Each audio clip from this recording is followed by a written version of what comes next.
Hello and welcome to Audionautic Deep Space Network, episode 126. Today, we're doing things a little bit differently. Curtis and Eon Lake are both out, so it's just me. But I brought with me Lars.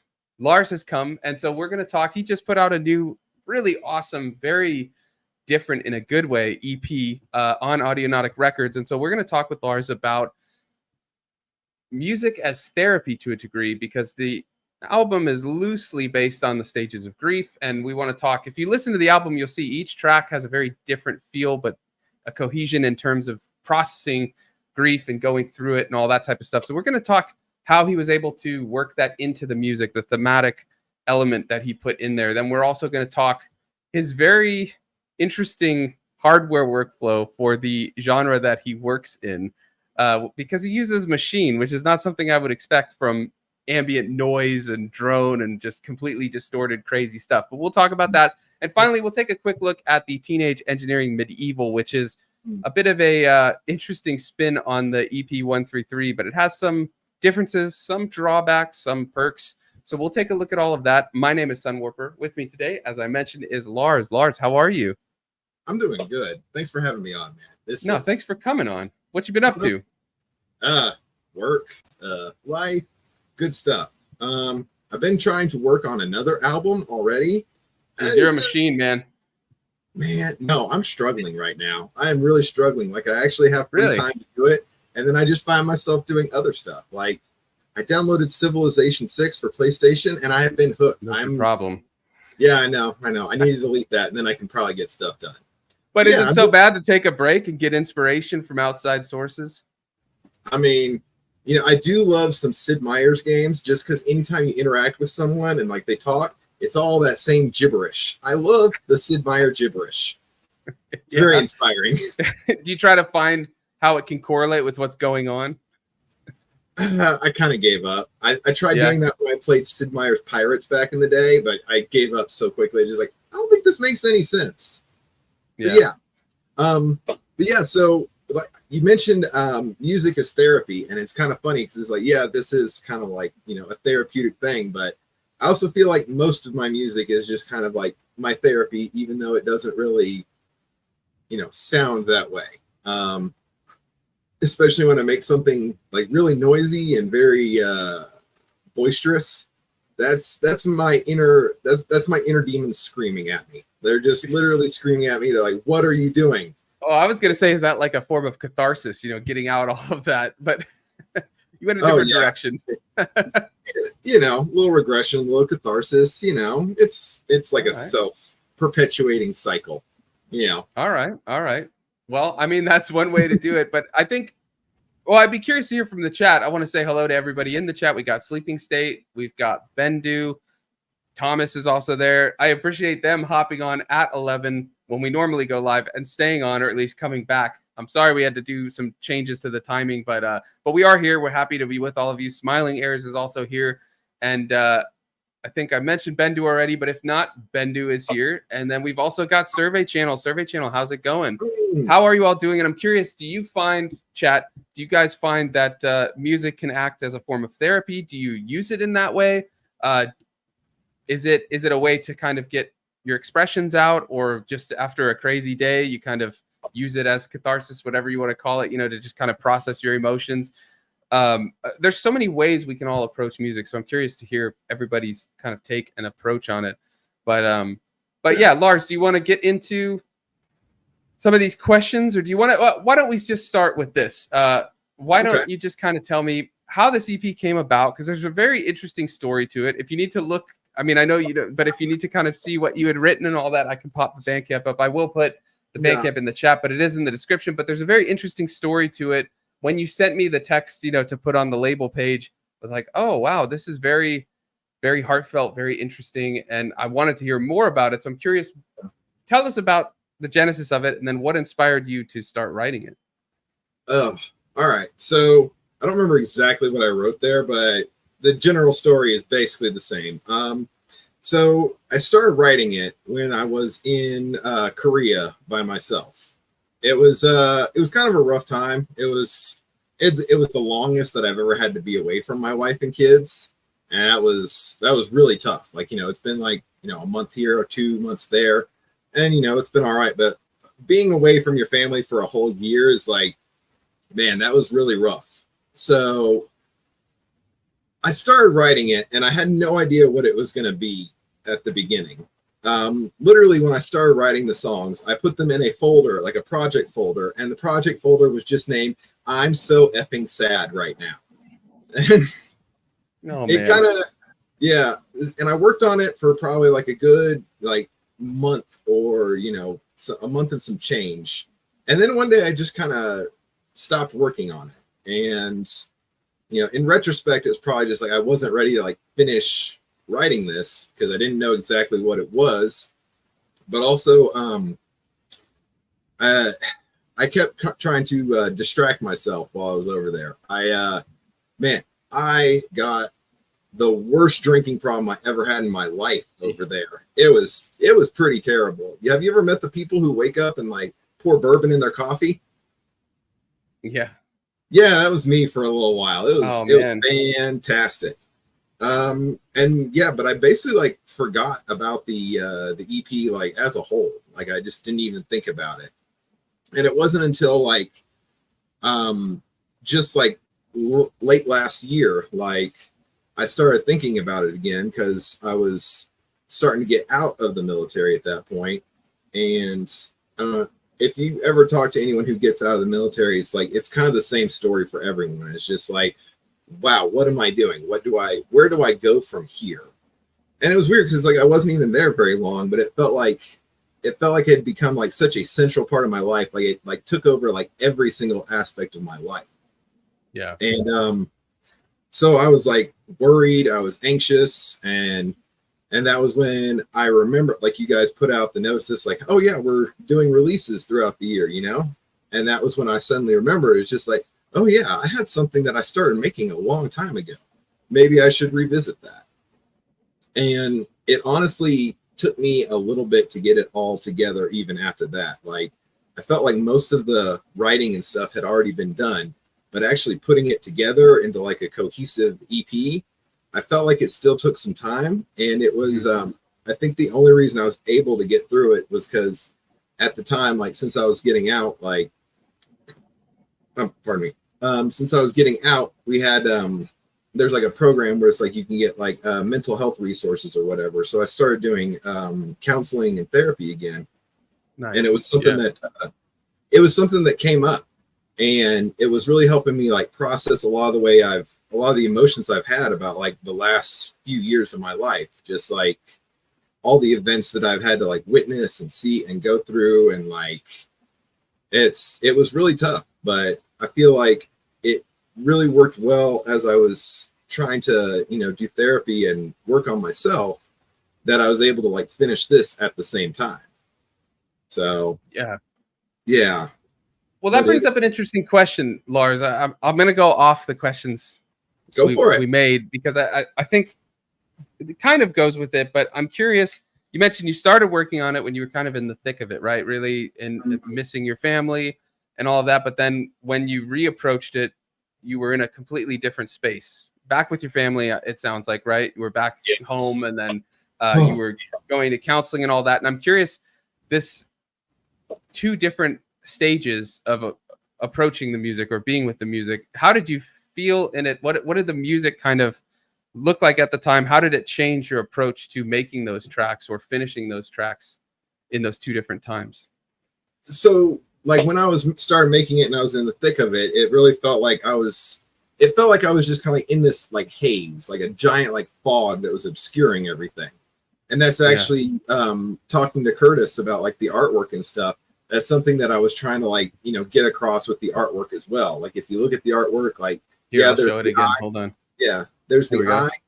But if you look all around it, it's all clouds, and they just get kind of murkier and murkier as you go towards the edges.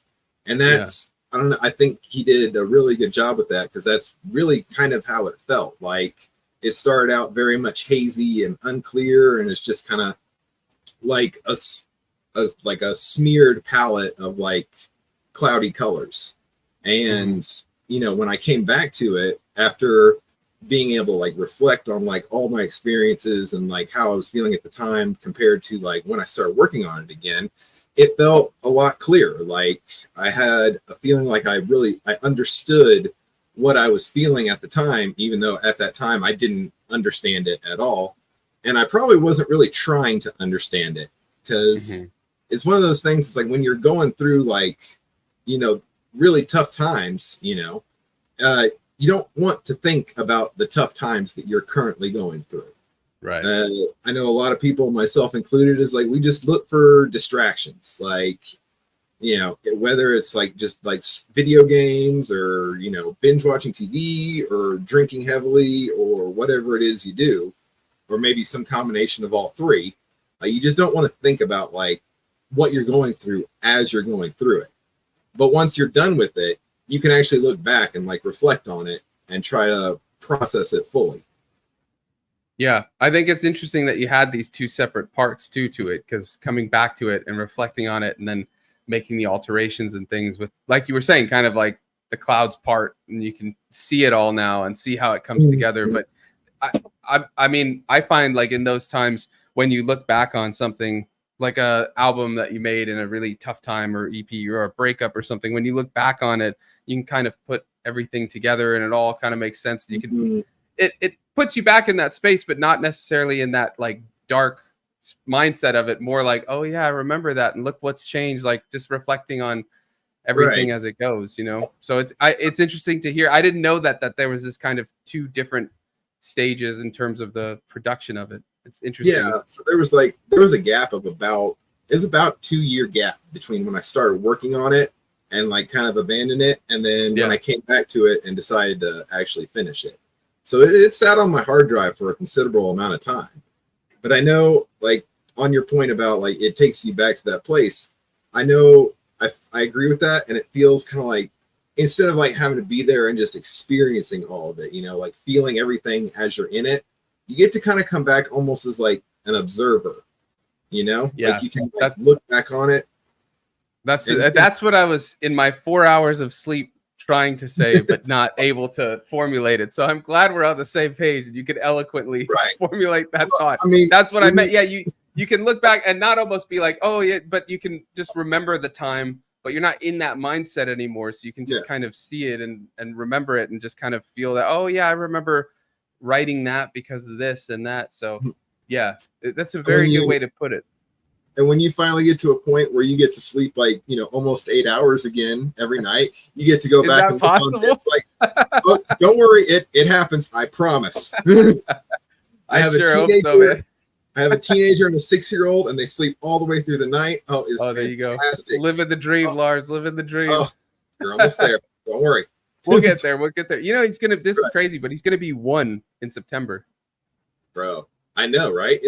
That's a weird feeling. I was like, what? And I was just thinking back.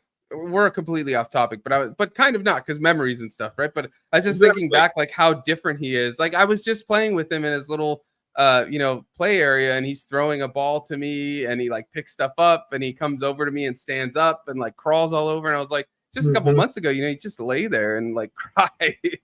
So yeah, it's crazy the way things just change nonstop. Yeah, I know, but like I said, it's like they grow up a little bit, and like, you know, like 2 or 3, they start sleeping all the way through the night. It's great. You can be a well-rested and responsible parent. I'm looking forward to that. All right. Before we go back into the stages of grief and stuff, I want to talk a little bit about your hardware workflow, because I find this so interesting, and I think we should talk a little bit about gear kind of in the middle here. But of course, you use, well, we are a gear podcast, right? First and foremost. And I've got some chat. I'll read all of that in a moment. But yeah, you use Maschine. And I mean, when I see Maschine, I think, you know, like beats.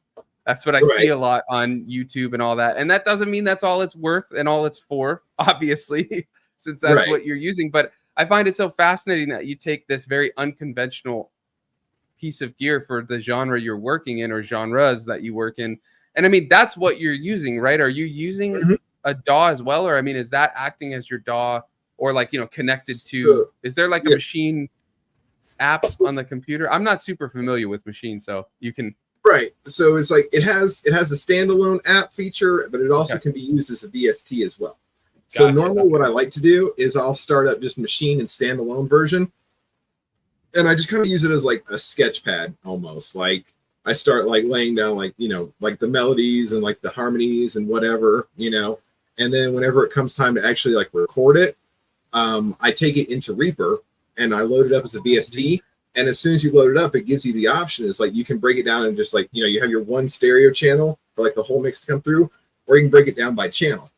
Nice. So normally it's like, so I'll make the track and then I'll have it record to separate channels in Reaper, and then that way I can actually get like fine tuning on the mixing and automation and stuff like that. Because Maschine is really great for just like quickly getting stuff out. But as far as like, if you're trying to mix in the whole thing, like you're gonna have a bad time. You're gonna have a bad time. Yeah. Okay. So when it comes to like ambient music, I know most people think Maschine is just like, oh, it's like beats, So it's like, if you're making like, a hip hop or a pop beat or whatever, 9 times out of 10, it's like you're doing something that's like a 4 to 16 bar loop with like drums and like there's your little catchy melody and all of that stuff, right? Mm-hmm. So whenever I sit down to like make an ambient track, normally what I do, the first thing is I set the pattern length. Now for like most of my ambient work, it's like the pattern length is anywhere between like 64 and 256. So honestly, for like, there's a couple projects where it's like, it's literally just one 256 bar pattern the whole way through. And it just lets, I just kind of record out the pads and this like, as I'm playing out the harmony and stuff, it's like, oh, okay, well, let me just go back and then I'll play like a melody on top of it. That's actually how a couple of the tracks on this EP happened. None of them are 256 bars. I'll tell you that much. I think the longest one is 64, but it's literally like I just kind of played out the chords and stuff as I liked them, and then it's like I just went back and I'm basically just overdubbing in MIDI over them. I see. Yeah. So I mean, I do a lot of other weird kind of stuff with it. One of my favorite tricks is like, so if you take like a loop or something and you break it up and you slice it up into pieces, you can go into each individual slice in Maschine and like set a loop. So so granular. Well, do you turn that into a synth then or something? Yeah, basically. And then it's like one of my favorite tricks I figured out to do is like if I have the sample sliced up and I have each individual slice looping on itself, if I switch it to legato mode, if you're holding like the one, it'll actually just like pitch shift up the one that you're holding until you let go. And then you can hit another one and it starts doing another slice, and then you can hit another button and it just drops it in pitch or ups it in pitch. It's a really cool trick I found, and I like doing it sometimes, but the results are like hit and miss. But that's that's the art of experimentation, right? Or the fun of experimentation is you try things. Sometimes it's going to just sound terrible, but sometimes it's that happy accident that you've been looking for or didn't know you were looking for, And let me just tell you, whenever I figured out that, with the experimental music, if you make something that people think is cool, it's like, oh, hey, that's cool. But if you make something that just sounds like weird and awkward, they're just like, what is this? They're real quick to tell you, like, what? What are you doing? Yeah. Stop it. Get some help. And then you do more of it. Exactly. I am nothing if not spiteful and petty. Yeah, well, that's all right. I'm curious, though, why did you start with Maschine, or what got you to land on Maschine for making the music you make? Oh, man. All right. Because that's like, it's just, for me, maybe I'm just not in the Maschine world, but it's very strange for me to see somebody working this genre with that gear. So I'm curious, like, how you landed on that. All right. So it's kind of a long story, but it's also a funny one. I started out on FL Studio. That was the very first DAW. Curtis would be so proud of you. Oh, I know he would.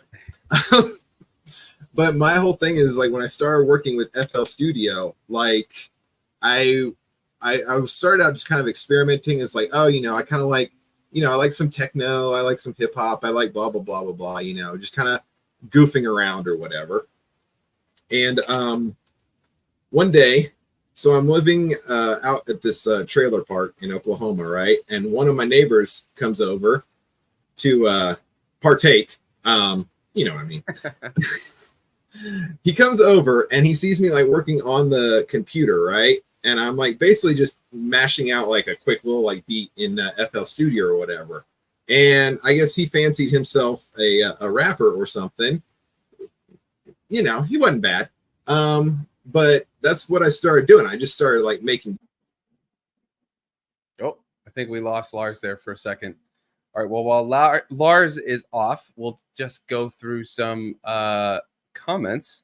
Let's see what we got. We've got Sleeping State says the medieval looks fun. I agree. It does look pretty fun. We'll talk about that in a little bit. Hopefully Lars comes back. If he doesn't, then we'll talk about it sooner. I think he's back. Let me bring him back in and then I'll finish the. Are you good, Lars? Oh my, good save, man. You are fantastic at this. What can I say? Oh, shoot, we lost him. Let's go to the read. All right.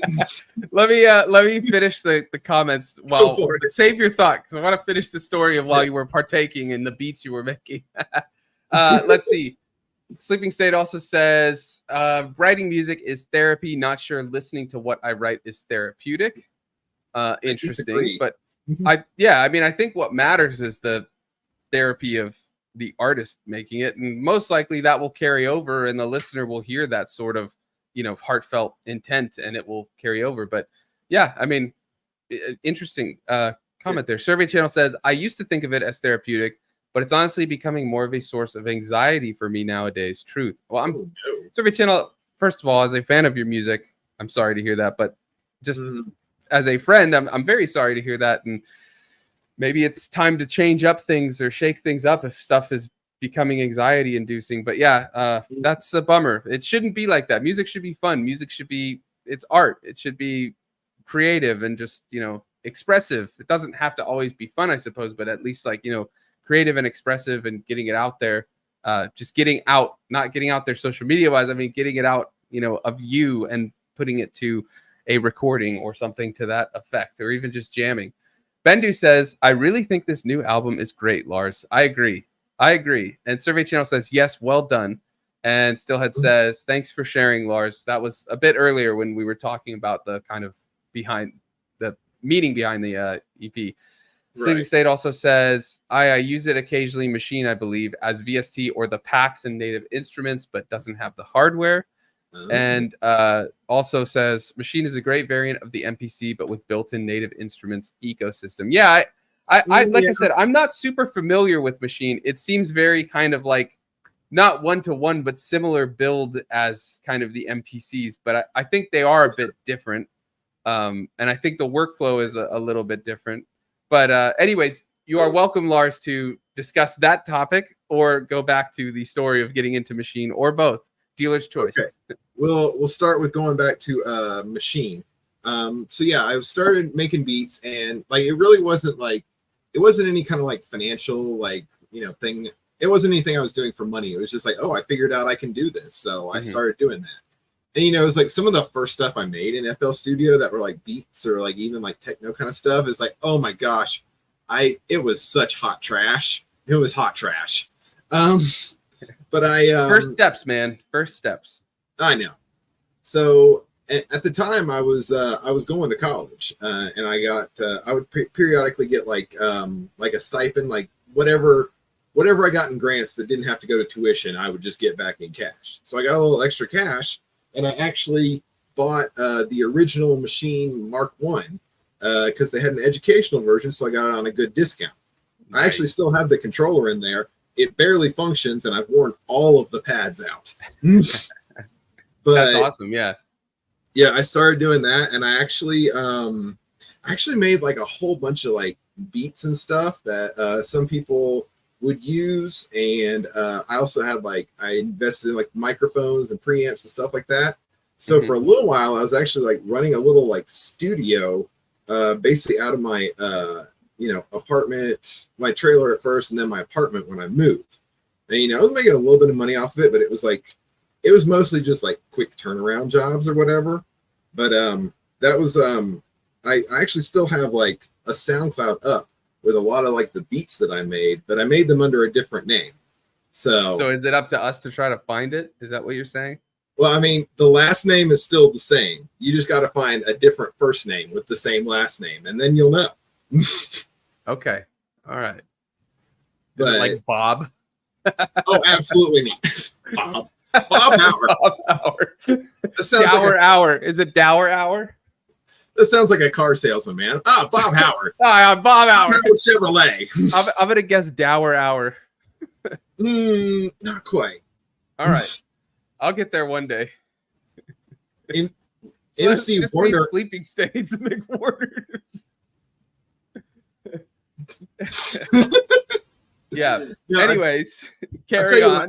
I'll share the link in the Discord later on. All right. And to those who aren't on the Discord, the link, I put a new one because we only get the 7-day thing. The link is in the description if you do want to join. We'll talk more about that shortly, though. But please continue, Lars. Okay, and then some people were saying it's comparable to the MPC, and if I'm being honest, I have no clue. I've never used an MPC in my life, honestly. Okay. It is actually just pure coincidence that I ended up on Maschine. And I only bought it. I bought it simply because it's it looked the coolest. I think that's a big reason why I've always been a fan of Native Instruments is one, it's their stuff just looks good. It has a good form factor. It's slick. It's not overdone or anything. I see a lot of synths and controllers and stuff. Some of Novation stuff actually drives me a little crazy because it feels like it's just trying to do a little too much. Don't tell Curtis, man. Well, see, I think it works for Curtis because Curtis is he's always trying to do so much. Curtis is crazy. That's what you're saying. Hey, you said that. You said that. He knows it. Oh yeah, when I had to ask about why are there so many basses in this one track? This man has 3 or 4 basses going in one track. 3 or 4 is a conservative estimate for Curtis. If he's not in the double digits, he's usually doing it wrong in his workflow. I would ask where they do that at, but apparently that's where they do that. He sent me a master one time, and I was like, "Hey man, the bass is kind of loud." And he's like, "Okay, I'll look at which level's loud." And I'm like, "Which level?" He's like, "Yeah, I've got 8 or 9 basses. They're all doing." I'm like, "What?" And they're side chained to each other, and all this craziness. It works though. It works. Yeah. No judgment, but it's well, okay. It's just I think I know why it's loud. Yeah. All right. Yeah. But it's one thing like when I do multiple basses, they're all doing different things. They're EQ'd, they're not EQ'd, like Smashing Pumpkins guitars, where it's oh, this one's doing 100 to 200, this one's doing 300 to 400. His is just basses, with side chain and LFOs and all of that. I'm like, okay, but I mean it works. So yeah. So one last thing about the Maschine. And there's a couple more comments I want to read. And if there's anything more you want to say, would you say then that it kind of just due to your history with it, as you then got into this genre, I don't want to say out of necessity or out of convenience, but you knew the workflow of Maschine, so you just stuck with it and it made it work for what you were doing now? More or less, that's kind of how it works. The workflow to me is it feels really intuitive. And, it's I know we have a lot of people who are big fans of Ableton. A lot of Mike just came in the chat. It's prophetic. He knew you were. Oh, he knew you were hopping on. Hi, Mike. Ableton, like I was saying.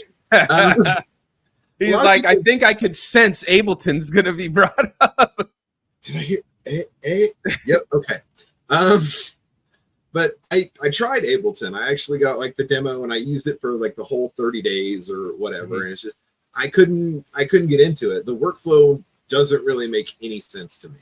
And I know a lot of people will look at me and it's just what? You don't understand it? Look at it. Come on. It's pretty self-explanatory. It's is it though?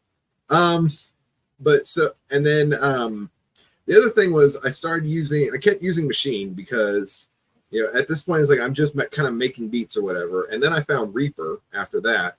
And at the time,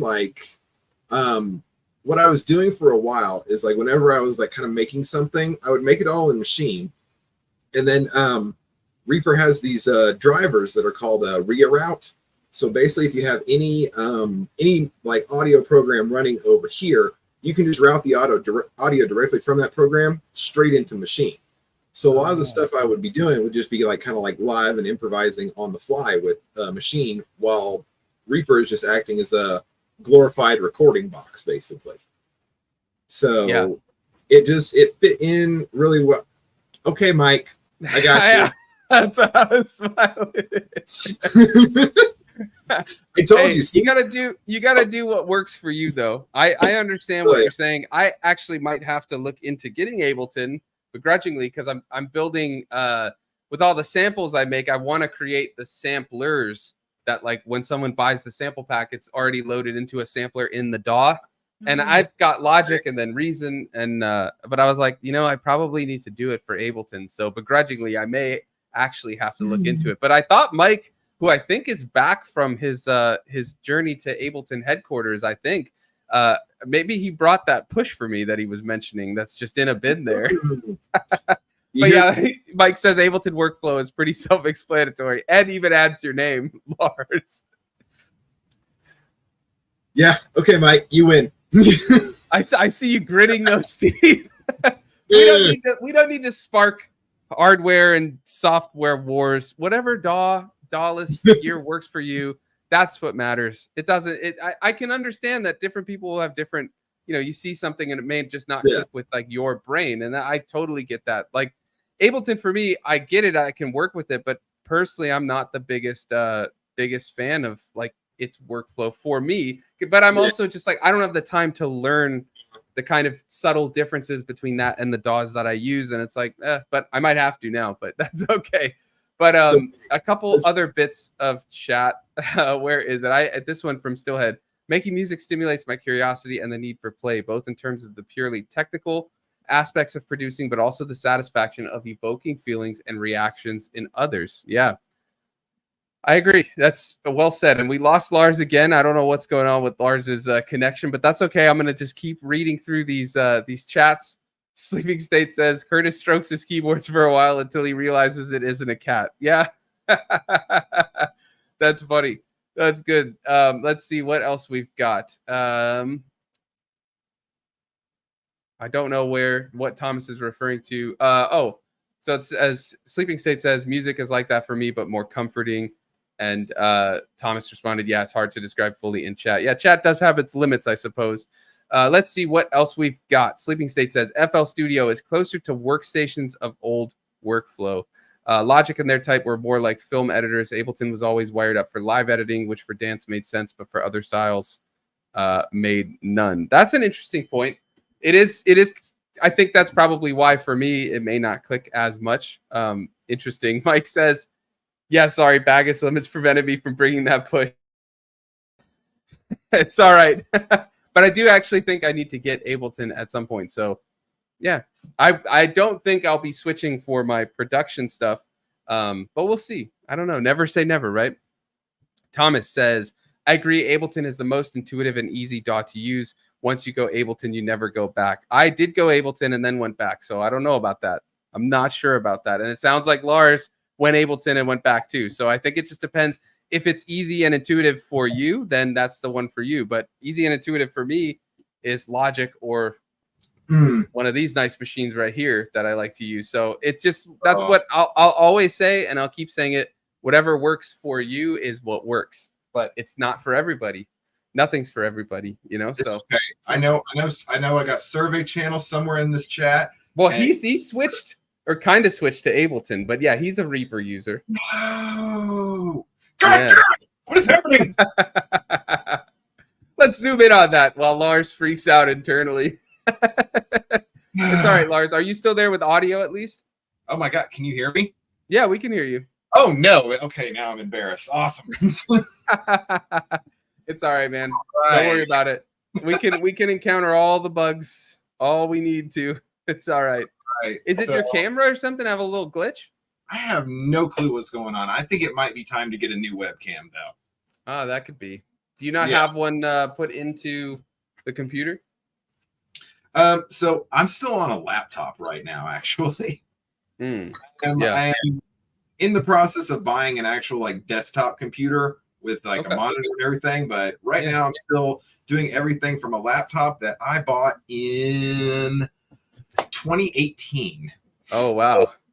Yes, I am. Yeah. Okay, that's all right. You got to make the most of your stuff, right?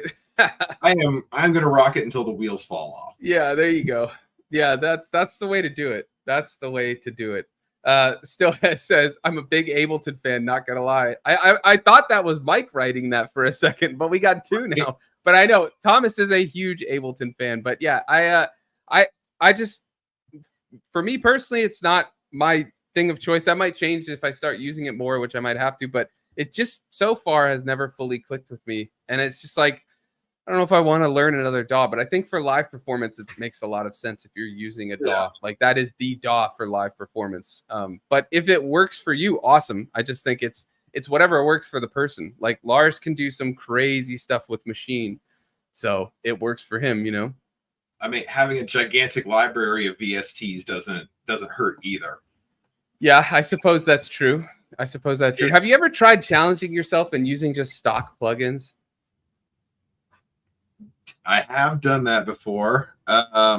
Maybe that's a Discord challenge we should do. Ooh, stock plugins, because man, Maschine has some interesting stock plugins, but literally there's like, I think there's 12 of them. It doesn't have that many plugins, huh? No, a lot of even on the sorry to interrupt, but even on the standalone desktop version. Mm-hmm.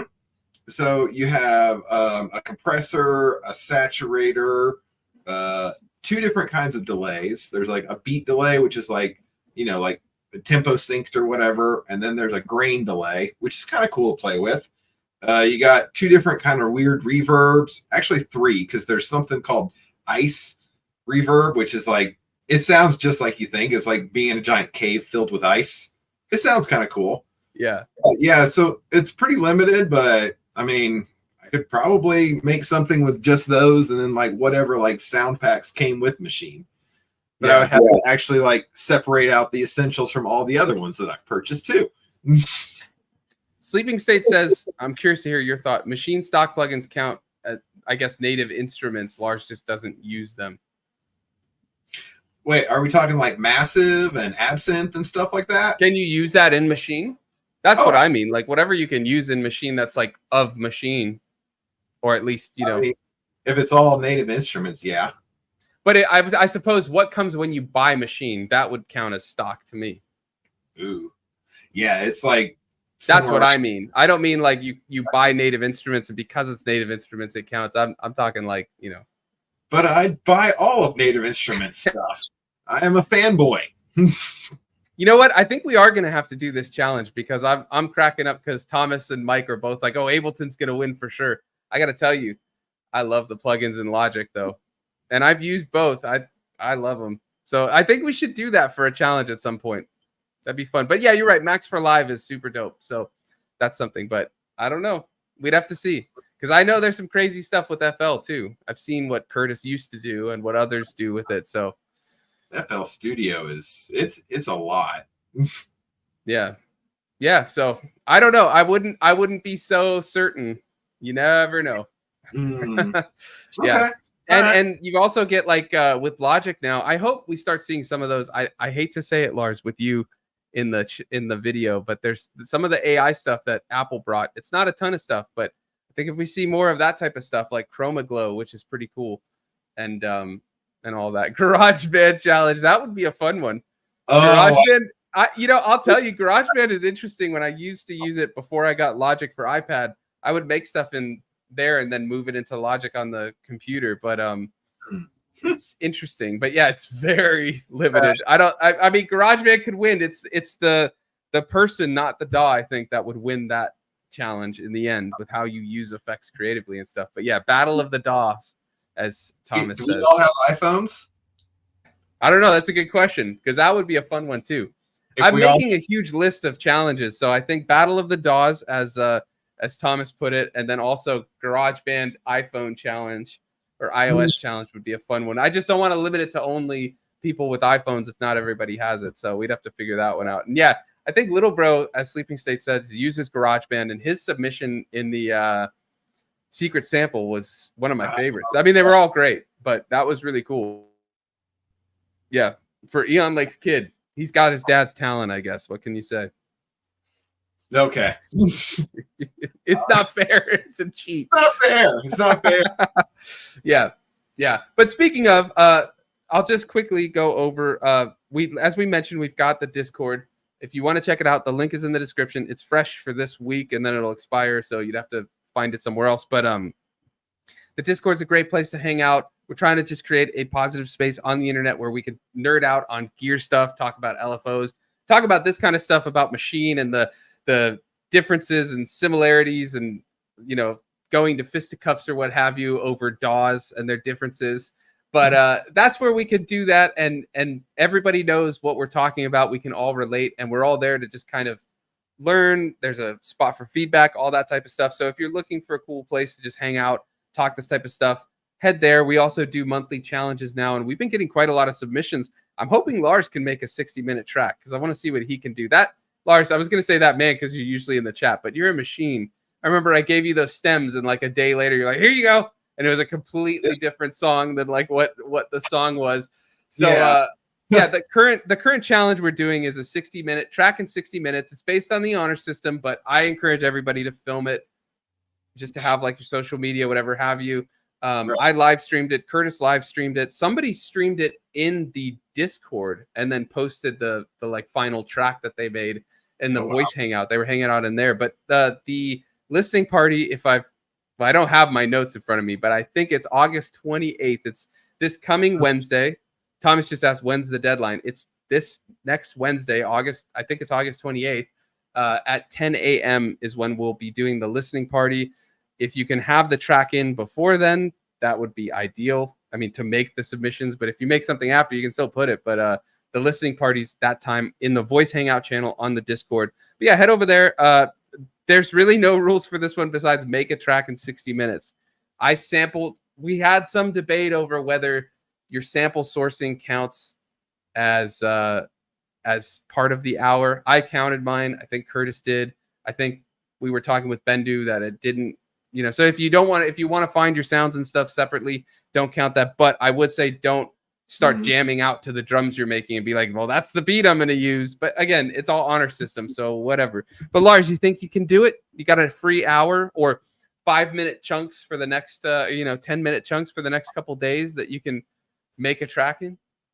I might be able to submit some, but I won't be able to join the listening party, unfortunately. I get to go to court. Ah, joy. It's great stuff. Joy. Yeah, I know. It's awesome. But yeah. I just got summoned for the jury duty or whatever in a couple months. So I was like, oh, cool. Oh, no. Okay, great. Yeah. Oh, no. Yeah. Yeah, the last time, it was a while since the last one. So I guess I was due. I've never been summoned for jury duty before. Are you serious? Yeah.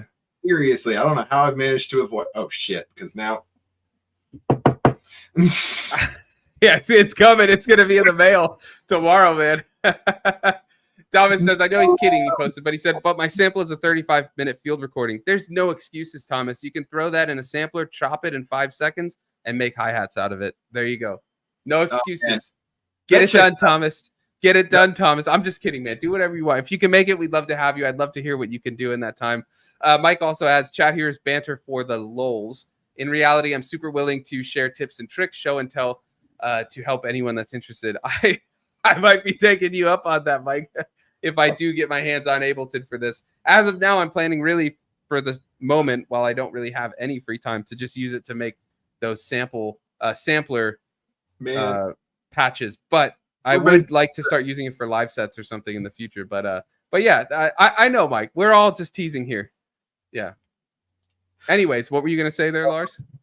I was just saying all my friends are going over to the dark side with Ableton now. I'm going to be left all alone over here, man. I've already had Ableton before. It's not going to change anything.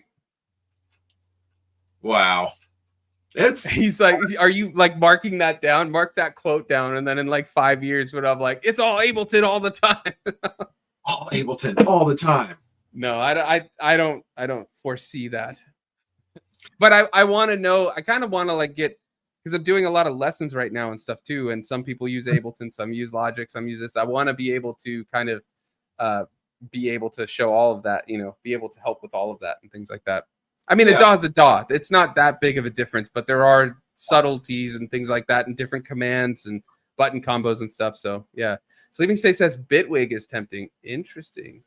And Thomas says, what version was it? In reference to Ableton, it was 9 or 10. It was in 2019, 2020. I did a couple of live sets right before something happened that I'm not going to say because YouTube hates to hear that word. But I did a couple live shows where I had Ableton running, and then I was playing guitar through the pedal board. And then I had a, I don't have it in here, but that I think it's the Novation 49 launch key or whatever that I was like controlling Ableton. I automated some parameters of different synths, and then I was playing the keyboard and guitar on top of all that. Okay. Yeah. So yeah, I was like doing it with Ableton. Like, you know, I was in the thing. I just didn't really, it just didn't gel with me. But for the live stuff, it made sense. Yeah. I also did a live set once on a radio station at the radio station with Reason. That was a weird one. With Reason? Yeah, that was a weird one. Wow. Yeah, so I had, well, because Reason is the DAW I was like most familiar with. I think, Thomas, it was Live 9, not Live 10. But Reason is the one that I like. When I really got into making electronic music, it was with Reason. So I know that thing inside and out. Like so I had all these automations built, all this MIDI built, and then I was playing on top of it. And like, I also had the keyboard, and I made like, I brute forced mutes and things like that on the Novation for Reason by like, you know, mute this MIDI channel, use this automation with like MIDI CC stuff. I would not recommend it to anyone, but there's actually a video on my YouTube, a live stream, I think, where I did a Reason live set for, do you remember the Magic Window? What's his name? Letters from Mouse used to do a radio show on Mad Wasp Radio. He asked me to do a session. And so I did this live session and I filmed it, and it's using that Reason workflow. It's like a 20-minute set or something. But yeah, it's I think it's like the earliest. I don't think I took it down, but it should still be up there. But one of the earliest live streams on my channel, on my YouTube channel. But yeah, Reason for a live set. Reason. Wow. I've not heard that in a while. You sound like Obi-Wan, man. That's a wow. I love Reason, but I remember they had claimed like a year or two ago, we're not going to update from 12. Like, we're keeping it with 12 for a while. And so I bought it because I was like, oh, I need to update when I got my MacBook. And then like 3 months later, they're like, Reason 13 is here. And so I've been just jaded and haven't really used it lately. But I know their synths, Europa synth, I can get I can program that synth the best to get like all the types of sounds I need. Like a lot of the synthwave sounds I make are using that Europa stock synth. And then there's another synth, the Thor, that's really cool. That's like one of their earlier ones. And yeah, Bendu knows LFM. Yeah, there you go. I haven't heard from him in a while. Bendu, have you heard from him lately? I hope he's doing all right. I gotta hit him up. But if anybody's heard from him, let me know. Not like he's not doing well. I haven't seen him posting or anything. So I hope everything's all good with him and stuff. But Sleeping State says, I still remember when they gave it away for free on Music Mag CDs. Are you talking Reason or Bitwig? Because I know your last thing was about Bitwig, or maybe Ableton. I don't know. Because Thomas was talking about Ableton too. But yeah, that's that.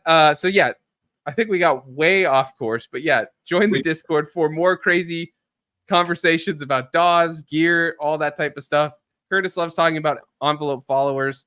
So yeah, if you like those and LFOs and all that, then that's your place.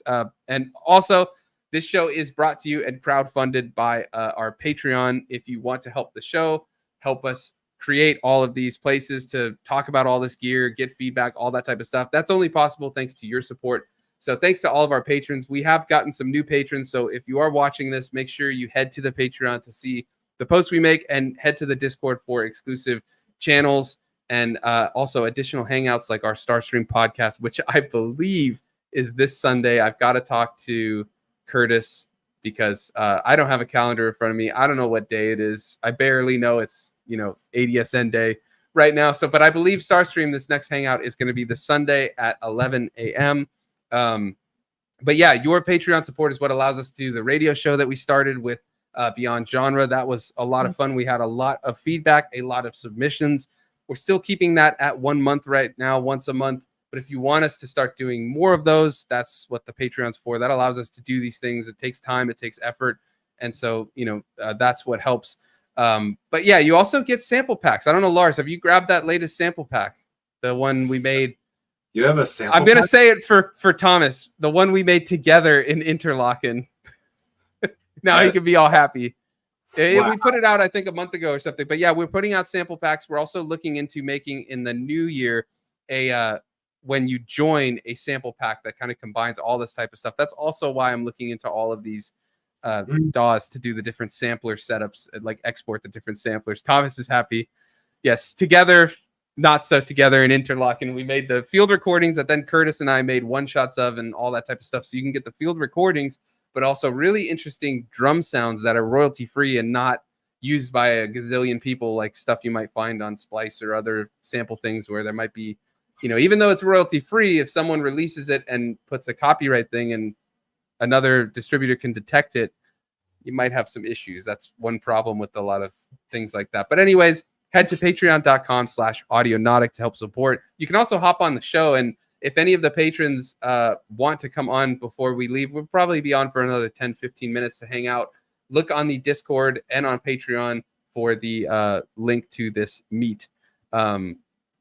Thomas says, I absolutely love that you did that sample pack together. What a beautiful moment. Yeah, he really wants us to say it was together, even though we were separately in the same area, making just, you know, holding our phones up and field recording things and stuff. Lars, you look like you got something to say. What's up? Oh, you mentioned Splice, and now I have a bad taste in my mouth. Oh, sorry, man. Well, we'll be talking about your favorite company, Teenage Engineering, in a minute. So you can keep that taste. You can keep that taste. Is there anything else you want to say, sample challenge wise, Patreon wise, anything? Oh yeah, you also get early access to the label releases. Lars came out a week beforehand, and I'll be putting up my 2-track EP. I think today or tomorrow, so you can check that out too. That one was made just with the SP404, and one of the tracks I only made sounds in the SP and then use the SP to sequence it and everything. The other one was samples and stuff that I made and stuff like that. But yeah, that's coming out. That's just a little quick thing. But he's like, no, put it on the label, Curtis. So it's going on the label. But next month we've got a lot of really cool releases, and then in the next couple of months, lots of exciting stuff. I don't know if I can spoil it yet, but somebody in the chat can, if they want me to spoil it, they could say it. But yeah, stuff is coming. Cool stuff is coming. It's very exciting. Anyways, Lars, I cut you off. Sorry. Anything else? You gotta build that roster. Just keep adding them on. Yeah, but that's the thing, though. I mean, this is slightly off tangent, but that is not the most ideal thing with Bandcamp, because after 15 artists, they start charging you $55 a month to keep a label. It's $20 with what we're at right now. That's why we have to do the Patreon and all that type of stuff, because we're trying to make a place for artists to get heard and build that community and all that type of stuff. And yeah, we're getting close. We're at like 10 or 11 artists right now.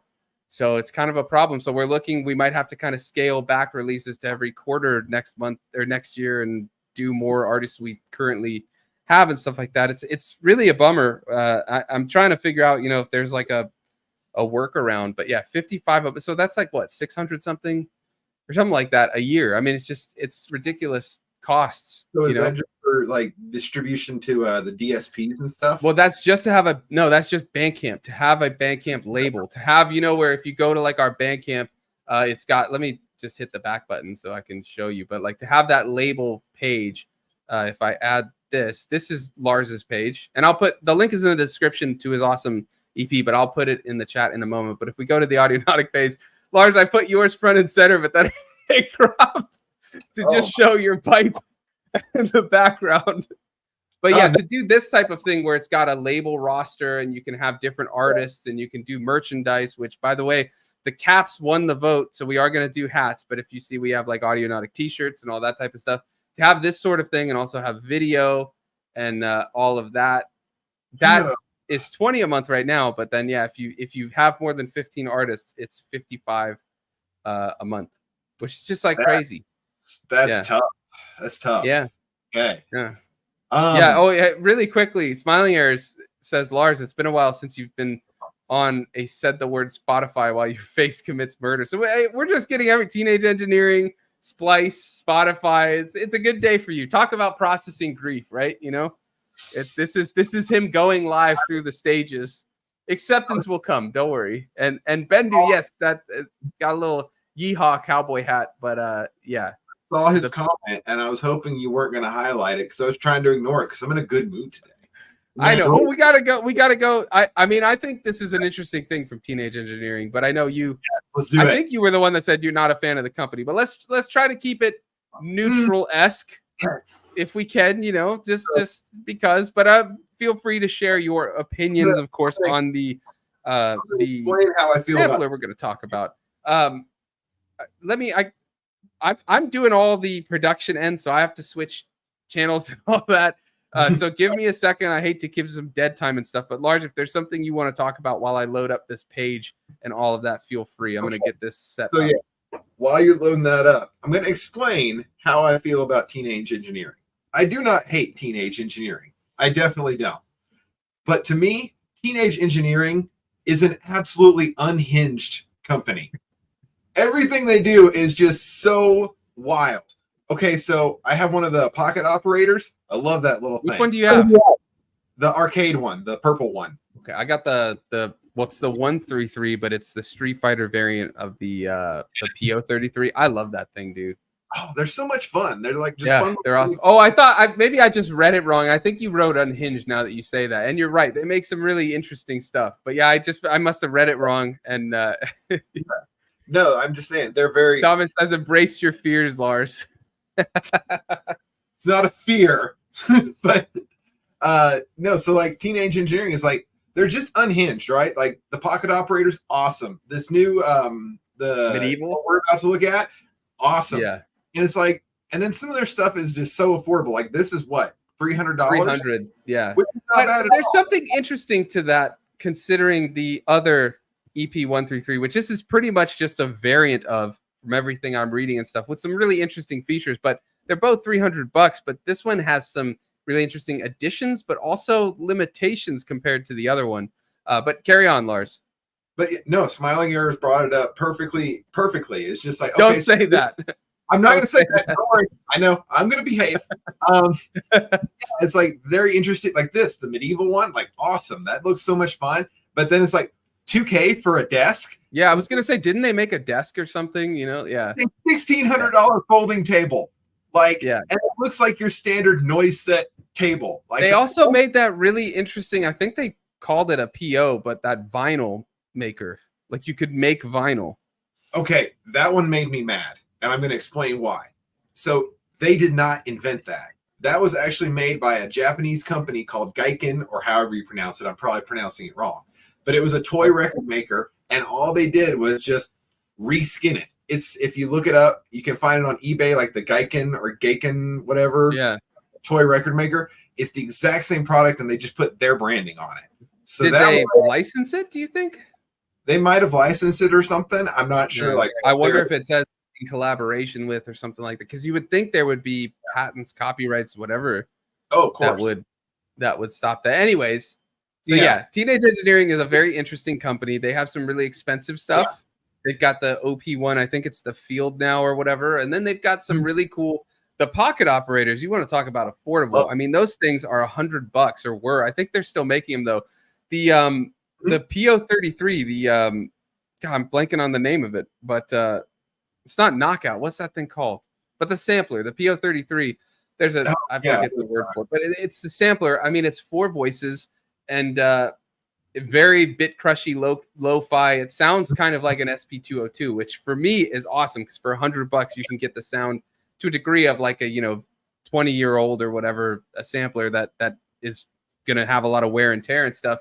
But little battery operated thing, has a microphone. You can just take it. I made a whole song just like sampling sounds, and then like sampling the speaker of my phone, and it turned out awesome. But they have that for like $100, some synths that are in that pocket operator, and then now they're making this new EP, and I think it's going to be a range, especially considering this came out. But this is really more of a variant of the 133. But they came out; it was pretty popular. Is popular the EP 133, the KO2, and this one, as you can see, is a medieval variant of this, with some really interesting features and things like that. So they've added, they say, the world's first medieval electronic instrument, hurdy-gurdies, lutes, Gregorian chants, thundering drums, and punching percussive Foley FX.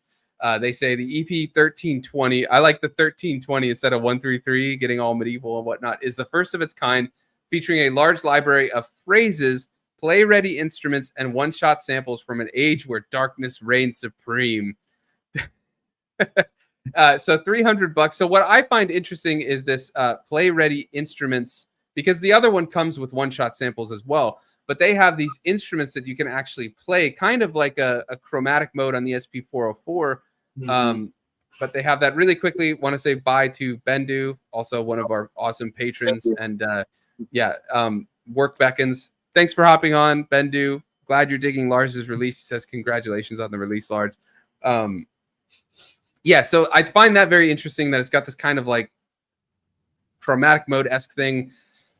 What's interesting is artwork. Let's see what else we've got. There's different effects compared to the 133 though. I saw a video from I think it's Sun Wu that compared the effects between the two, and they're a little darker. They've got some different sounds and things like that. So that there is some differences. They also added an arpeggiator mode, which is really cool, a very cool feature.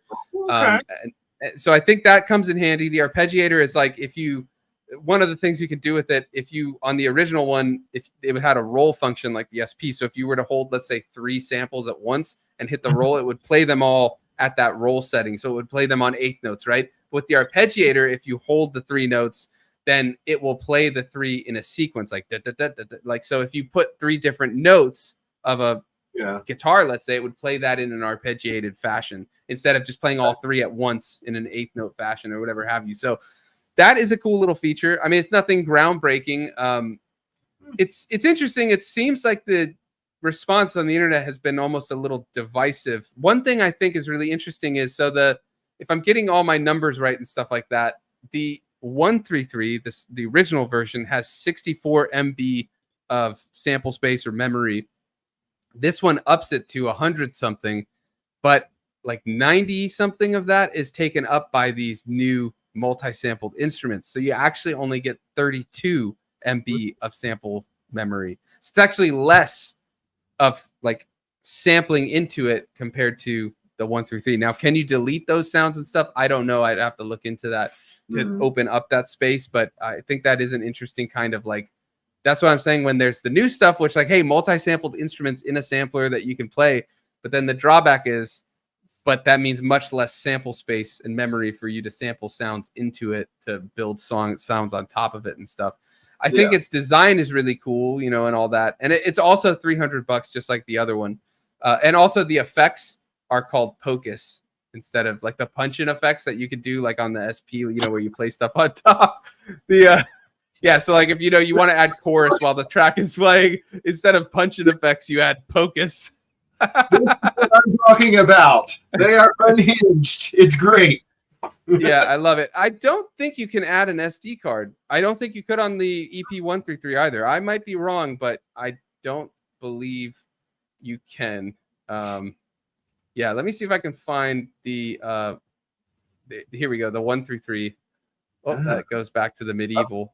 Here's all their crazy stuff. Here's a 133, so you can see on the 133 64 MB sampler composer, and so apparently this new one has like 100 something, but 90 something of that is taken up by the new sounds and stuff like that. So you really only get a 32 MB sampler. But yeah, here's them together compared to each other. So you can see that, I mean, the font's completely different. The names of things are completely different. The UI has different artwork and stuff. I think it looks really cool. What do you think, Lars?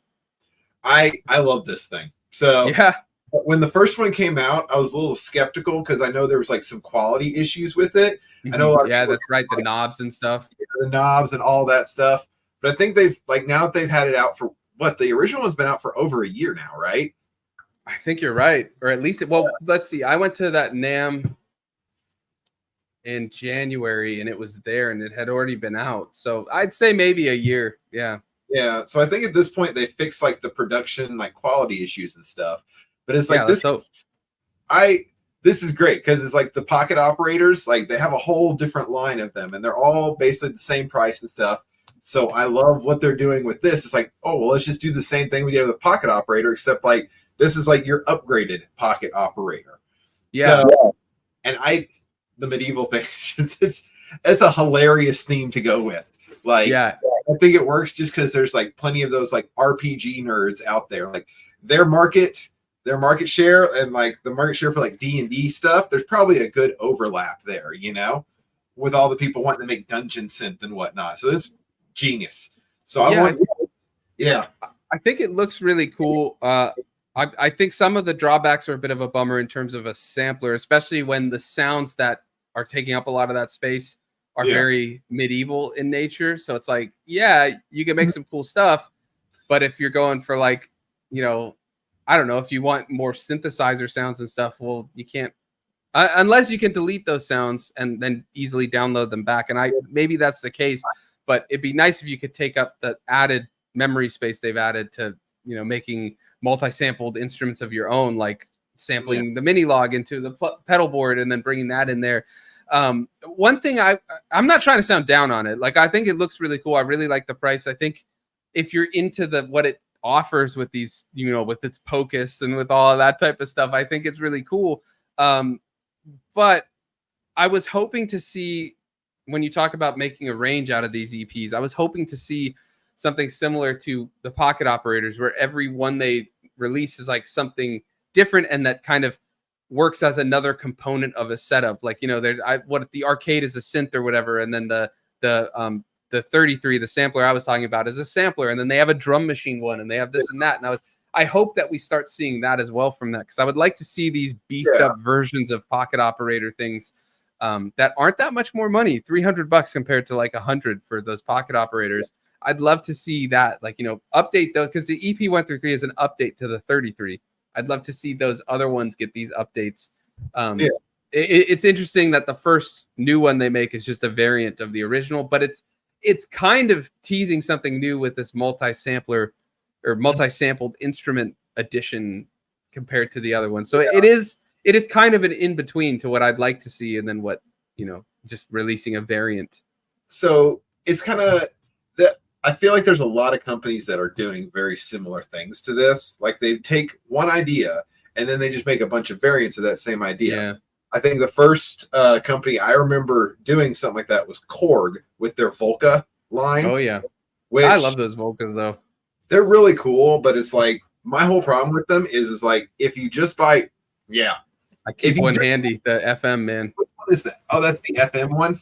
Dude, that thing is a beast, because you can put DX files into it or whatever, so it can be like you can do that. And now I only have the FM1. I'm really tempted to get the FM2 because it's 6 voices, and I would love to have, this is 3 voices, which I like to do a lot of like 4 voice chords, 5 voice, so it's a bit of a bummer. But I would love for the DAW setup, because I do a lot where I just sample this in for, like, you know, lo-fi keys or bass lines and stuff like that. I would love to have the 6 voices. But yeah, I know what you mean. There was like I have the drum, and then there's the sampler, and then they made another, like, a kick version that's just the kick or whatever. Yeah, compared to the drum. And then I think they might have done another drum one, and then there was, I think they made a modular one.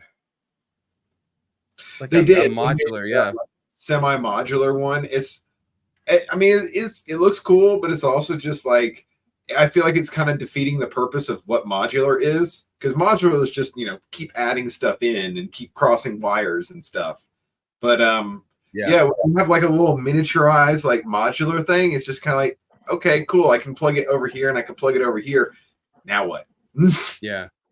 But I feel like a lot of companies are doing this same kind of thing, and I feel like this one with Teenage Engineering, like, depending on what the next one they make is, because this one's obviously a troll. This one is purely a troll, and that I'm curious. It's longevity. The medieval one. Yeah. I mean, as far as like people wanting to buy it or wanting to use it. Yeah, and using it, because like all of a sudden, as soon as it was announced, a bunch of YouTubers, you know, are making videos about it, bought it, demo. I don't think Teenage Engineering sends stuff to people. I could be wrong, but I thought I read that. But so, I mean, there's demand for people, but like people buy that, like Teenage Engineering, a lot of people want that. So, yeah. So I don't know, but I'd be curious with it. It just seems like it's very like niche in its sounds. Yes. So I'm curious, like, its longevity in that. there's nothing wrong with it. I think it looks really cool. And again, if that's like what you're looking for, I think it's really cool. But I'm curious, like where does it last? Really quickly before I go back to you, Lars. Thomas says anything more than 4 voices is getting into jazz territory. Then count me as a jazz musician, I guess, or barely one, because all of my stuff is like 5, 6, 4, 5, 6 voices. That's why I would like to have that with the Volca. Yeah, Lars, what were you going to say? I think you had something else on your mind. Oh yeah, no, I think it's going to be one of those things that's like not a whole lot of people are going to buy it originally, but it's going to like later become kind of like a meme kind of thing. Yeah. People like, you know, maybe it's been out of production for a few years, and people are like, oh, I really want one of those. You know, Gregorian like, house. I mean, I kind of have done the same thing. I remember, like, I recently bought a old Electribe EA1 because I just wanted one for so long, and now I finally bought one. Like, you know, at the age of 30, and it's really cool. But it's also just like, man, like this thing's really limited though. Like it's fun to play around with, but it's also pretty limited. And I think that's going to be the same thing. It's going to be like a very niche thing. There's going to be people who like absolutely love it and want to have one. And then there's going to be people who are like, wow, that was a real funny joke, Teenage Engineering. Good job. Yeah, I'm curious to see its long-term, I don't know, not memory, but you know, impact, ranking, you know, what people think about it in like 5 years. I'm curious. I also just posted Lars's Bandcamp for the EP. If you want to check it out, I would highly recommend you check it out. But yeah, I think that about does it. Is there anything else on this EP 1320 you want to cover, Lars? I don't know. I do kind of want a hurdy-gurdy sound. I know. I have a hurdy-gurdy sound. I agree. I was like, it could just be worth it for that. I mean, right? Yeah. Yeah, and loots and all that stuff. I mean, it's pretty cool. It's good stuff. I mean, yeah. Like, where else am I going to get a hurdy-gurdy, though? Yeah. And then how long did it take them to multi-sample that to make an instrument out of it? I wonder. Yeah. Anyways, let us know in the chat, or if you're watching this back in the comments or on Spotify, you can now comment on Spotify. So leave a comment if you do watch on Spotify, because it helps. Something interesting, quick marketing thing of discussion, because we haven't done a marketing minute in a while, so I will keep this a minute. But one thing that's always interesting is when a company introduces something new, like Meta just added those little notes on posts that you can do. They give the biggest exposure and algorithmic push to that, or typically do.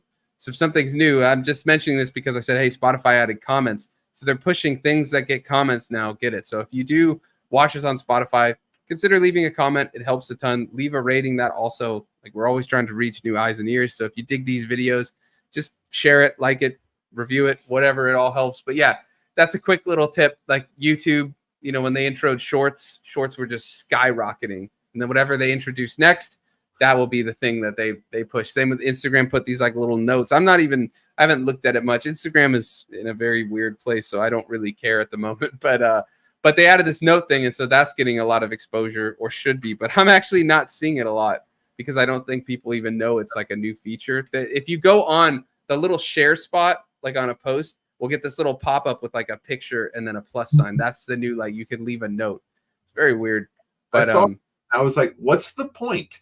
We have comments. Like, why would I leave? And then they also have, if you go to messages, you can put those little like status things up. Like it puts everybody's profile picture and has like, you know, new song out today, or eating ramen, or doing, like, you can post these little like notes. It's very weird. I don't think Instagram knows what it wants to be right now, and it's just kind of throwing things at a wall to see what sticks, and nothing's really sticking. And then while they're doing that, the algorithm is just like burning, and nobody's followers are even seeing their posts. It's just crazy. But that's neither here nor there. But yeah, typically something new that a company rolls out on social media things and stuff will be their biggest like algorithmic push. So make sure you use it. Like TikTok was pushing for long form, and that was getting a big push when you would post it. But I think that's changing again, because TikTok is a short form. That's like what the platform is there for. But Thomas says this. I didn't say it, but I will say it too. Go buy Lars's album. Highly recommend it. It's awesome. It's a journey. It's a serious journey in its composition and its emotional just emotional grasp, whatever you want to call it. Again, I'm very sleep deprived. My words are not formulating as well as I have it in my head and it won't come, but it's emotional resonance, all that type of stuff. Check it out. Lars, is there anything I didn't ask or that you want to say about the EP? No, not really. I think I managed to talk about. I could go on and on and on about like. Well, there's the Discord if you want to. I'm sure everybody would be happy to hear more about it. Or yeah, the patron. But it's also like a lot of what was the inspiration there is pretty sad, and we're gonna end this on a good note. We're gonna be happy. We're gonna go have great days. All of us. Yeah, we're gonna go sample some hurdy-gurdies and make multi-sampled instruments out of it. Yeah. No, but I think it's good to talk about these things. It's good to work through them like you were doing, and to get it, to process it and to use music as the way to process it. Because I saw like Survey Channel was saying, it's not therapeutic anymore. It's anxiety. And that's really a bummer to hear. Like I hate to hear that. Bendu even put up there that he can relate. And I do music as a business. And so sometimes it can get a little daunting and stuff. But then I stop and I'm like, I get to just sit and play synthesizers, I'm so lucky, and like I get to just bring my son in here at any time and he can just like hit the keys and I can sample that, and it's like I can spend time with my son. So it's like, right. I'm not saying that to brag. I'm saying sometimes we just have to sit and kind of go back and think we can just like, music is such an expressive and beautiful art form. And it's like, it hurts to hear when it becomes an anxiety inducing thing. And I don't want to say I hope, but I would think that the reason is the social media, the algorithms trying to get heard and all that. But my point is just like, hopefully if you take a step back and just look at why you're making the music, remember you're just having fun. Like I think that's important to kind of take a step back and remove all the externals and just think, just making music, like I get to express and just put these things in my head into music. Right.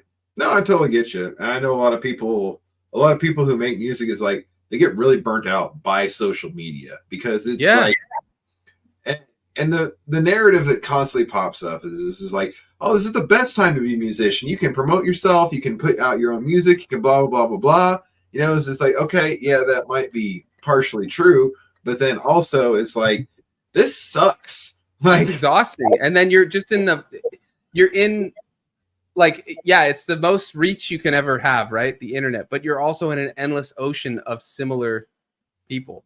And so it's easy to get drowned out. And then you have to rely on gimmicks or algorithmic search and this and that. And yeah, but my point being is take a step back and remember why you got into it in the first place. And all of that, I mean, it'd be nice to be able to get heard by more people, to do all that, to make more money, to live a sustainable thing, whatever have you, any of the wants and desires. But it's like, you got into making music for a reason. Like there's a joy you get from it or something like that. And try to find that again, Yeah, no, I totally agree. And I'm quickly coming to the conclusion that like Discord is great because it's like you can talk to people that like, share your interests. It's like a more like kind of like ice. It's a bubble, but it's a good bubble, But it's a place that's a little less like algorithmic and social, like algorithmic dependent and stuff. And like our Discord, I spend a lot of time in there because we can talk about all this stuff, but we can also put promotional things like, hey, here's a new thing, or people put their albums or feedback for music and stuff. And it's just it reminds me of the forum days of the internet before the social media days where everything wasn't algorithmic. It was like, it was smaller little communities that were just there for a shared reason, like a shared love of a band or a gear or this and that. And yes, I like to see that. So I like that aspect of Discord. I love that aspect of our Discord and everybody on there. And I think you're right. Like that's a good place to be. And it is a bummer because it is a great time to be a musician, but it's also really it's easy to get caught up in, I need these views, I need these metrics, I need more streams, I need that, I need more reach. And it's like, but that's all outside. That's, first of all, it's all outside of our control, but it's all outside of like the making of the music. So I don't know. It all, I'm just kind of, it just got me thinking because it really, it's a bummer to hear that people are getting anxious for music making. So, I hope you can work through that and find the love again, whatever, you know. I do want to. I always get bummed out too with that type of stuff. So it's coming from a place of mutual thing, but it's like it's good to remember. What were you gonna say, Lars? I did want to share is like, because I've had that happen to me where I feel like anxious and like I'm trying to make music, right? And I get more focused on like actually like getting something together that I can like put out there or whatever. Yeah. And the one thing I know that like helps me out quite a bit is just like I just pick up an instrument and I just kind of play it, like with no real kind of, you know, goal of doing anything. It's just I'm just gonna noodle around on this for a little bit, you know. And I don't really have like real goal behind it. I'm just like, maybe I'll record what I'm doing and like throw a video up or whatever. But I think that's part of like the anxiety is just like, don't feel like you have to just put stuff out all the time. That's only a very recent thing that musicians feel like they need to put out music nonstop. Yeah, I know. That's Go back. That's something I've been thinking about a lot lately. Yeah. Like, but I'm with you. Like I like to just sit and record sample just noodling around into like the digi and then chop it up. And then if there's something that comes out of it, I'll just put I keep these tripod, like phone tripod holders, and this one rotates so I can do it if I want, you know, the vertical, or if I want to do 16:9 to then either have long or like horizontal or vertical. But I'll just put a tripod like right here and then film it. And then if it works, it works. Or like what I did, I posted a drum and bass story, and I actually only took half of the video and then just looped it because the other half was like I didn't like it, but I just kept the song playing. So it was just like it was me hitting the play button, moving my hand, and then I hit the play button again because it was looping backwards. Like I reversed it. But that was I put it on TikTok and it got like 1,000 views or something. So it's like nice. And that was just jamming with no concern, and then just slapping the tripod, you know, up and being like, yeah, just quick 2-second thing. It's like I wasn't thinking about that social stuff. That just was a nice like outcome because I was like, oh yeah, I'll put a camera, you know, and just see what happens. Just gonna read a couple things, and then Lars, if you have something else. Thomas says, I've almost given up on IG. Yeah, I really just post stories, and then I have that release coming out, so I'm testing. I had ChatGPT create a schedule of posts to do, like with the content I've made for it and stuff. And so I'm just gonna see what happens posting it. I'm like making the post, but it made like post this today, try this, because I said I have these things I want this type of stuff to be discussed and announced and this and that. And then I'm like, okay, yeah, let's see what happens with that. Thomas says sample together. Yeah. Yeah, I don't know, but I don't care. The IG is weird, so it's just an experiment. Oh my gosh. Thomas also says, preach, love that, appreciate it. Sleeping State says, Black Sail soundtrack made me awake to the joy of hurdy-gurdy. Yes, whatever gets you to the joy of hurdy-gurdy. Thomas also adds, that's why I love Audionautic. You guys are so transparent and honest. I need that. Appreciate it. Sleeping State puts a heart, and then Sleeping State says, be nice if Tool did more than a decade. Yeah, but maybe that's what makes it special. I don't know. Anyways, we should get going. Lars, is there anything else you want to quickly mention? What you're up to? Anything of that sort? Like I said, I'm trying to work on a new album. I'm actually not using Maschine on this one. I'm using it's another Native Instruments thing, but it's not Maschine. So yeah, I'm trying to make that. I don't know. I'm trying to force myself to get something out, but also like maybe I'll just play some more Civilization 6 for a little while until I feel like I'm ready to play. You gotta take a break, man. Yeah. So I know I've been trying to like work, and you know I have to work on these weird odd hours because during the day I've got to watch my son, and then I was like, I've got so much to do, and I was like, nah, you know what? Just focus on like a couple things. I scheduled it out, and I was like, this is gonna be the schedule. Now I know what I need done in every week, and it's like, okay, if I need an hour to game, or if I need the day to just like chill when the times that I'm not watching my son and stuff, then I'm just taking that, you know. But I hear you. Anything else you're up to? What's that? I said, oh no, I know how you feel, because it's like, oh, the kid's asleep, time for a nap. Yeah, exactly. Yeah. Yes. Yeah. I mean, what are you up to? Well, I was gonna say first on the Audionautic front, don't forget we're all up to the sample challenge. Wednesday, this coming Wednesday, 10 a.m. Pacific is the listening party. If you can't make the listening party, Lars, but still want to make a track, I encourage you to. We'll still listen to it. We can put feedback in the chat instead of like in the thing. But it's okay. Look, the goal of these is just to get out of our comfort zones, do something difficult. I know some people struggled with this one, myself included, but I actually really like the track that came out. And then I'm going to live stream this Saturday, converting the track from a Dallas jam using Overbridge, which is similar to Maschine, where you can get every channel of the Digitact as a single audio track. So I'm going to put that as a loop in like a 4-bar or 8-bar loop in Logic, and then sequence it and then add MIDI and all the effects that Logic can bring. You know, there'll be a lot of Supermassive. So that'll be my Saturday live stream at 10 a.m. Pacific. I'm going to do that. But then, yeah. Always been. What's that? What's that, Lars? It's always been Supermassive. I do a lot of transitions with Supermassive. I have like a synth go to 100%, and then I let that ring out, and boom, it becomes like a white noise transition. And I'll add some other little like flourishes and stuff. It's a really cool way to do transitions. If you want to see what I'm talking about, watch the live stream on my channel, Sunwarper, Saturday, 10 a.m. Pacific. But yeah, that's what I'm up to. Nothing crazy. Got some videos in the edit. I've got this track. The test vinyl is supposed to come today for the 2-track I'm doing that comes out next Friday. So I'm going to test that and see how it is. But I'm excited for that. I haven't done vinyl in a while. It's just those lathe cuts, but it's still exciting. It's nice to have. And yeah, they're doing the distributor we use does 7 inches now for a much cheaper cost, because their 12 inches are way too expensive. But the 7 inches aren't they? They're quite a lot. Yeah, I think they're 35 or 40. And then when they have surge pricing, they go up to 50.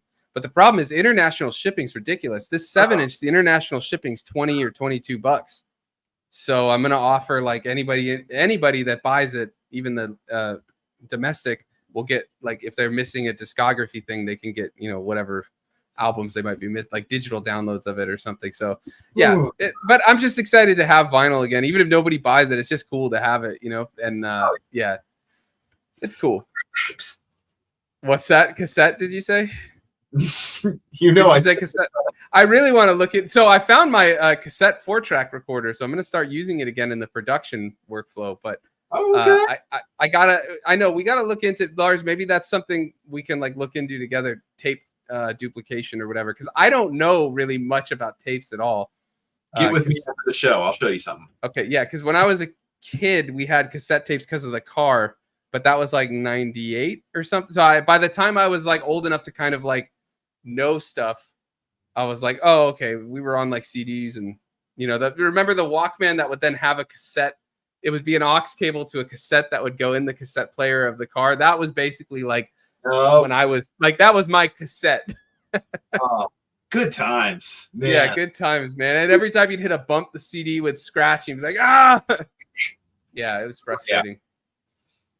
Yeah. Anyways, so he says Lars is counting candles to compare.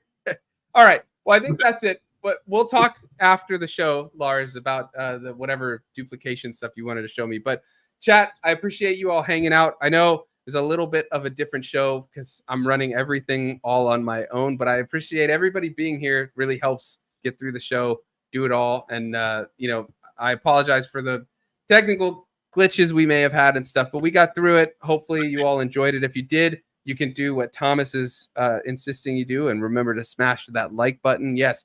Also, the biggest thing you can do is either share this video, or when the stream ends, comment, not in the chat, but on the actual comments. That is, for right now, one of the bigger things for the YouTube algorithm is to comment on the video. That helps a ton. But yeah, of course, just hang out is more than enough. We'll see you in the Discord. Patrons, I believe Starstream is this Sunday. I'll get back to you all on that. But yeah, with that, we'll call it a day. Sleeping State says good show, but I just changed the brand thing. Here, I found it. There we go. Appreciate it. And yeah, we will see you Wednesday at 11 a.m. back at the normal time. Sorry about the time change. We had to accommodate. Lars had some stuff to do. And since it's just, no, it's okay. Since it's just me, I was like, well, I don't want to go on at 11 and for 45 minutes just be rocking it solo. So we did it this way. But yeah, if you want to see that, but with gear, that'll be Saturday's live stream on my channel. All right. We'll see you next time. Thanks for watching.